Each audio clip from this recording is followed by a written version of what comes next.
बिस्मिल्लाहिर्रहमानिर्रहीम। अस्सलाम वालेकुम viewers. Medical health physician Mohammad Fayaz आप लोगों की खिदमत में हाजिर है।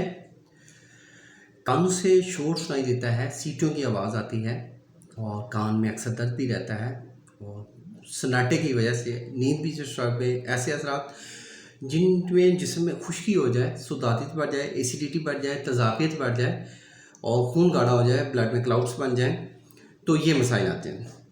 देखिए जी, खून को गाढ़ा करने वाली जो चीज़ें हैं उनका इस्तेमाल छोड़ दें, जैसे कि बीफ हो गया और दाल माश हो गई। ये ऐसी चीज़ें जो आपके ब्लड को गाढ़ा करती हैं उनसे परहेज़ करें। सब्जियों पे आएँ, रेड मीट बिल्कुल ना खाएं, वाइट मीट पे आएँ, अंडे का इस्तेमाल लाजमी करें, लेकिन उसकी वाइट एग यूज़ करना है आपने।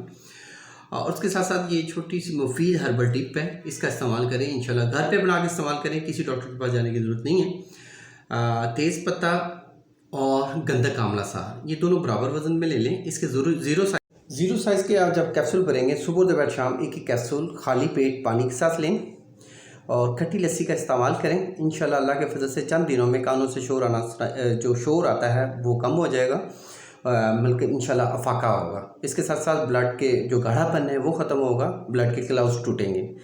दुआ में याद रखिएगा। अल्लाह का हामी नासिर व शुक्रिया जज़ाकल्लाह। अल्लाह हाफ़िज़।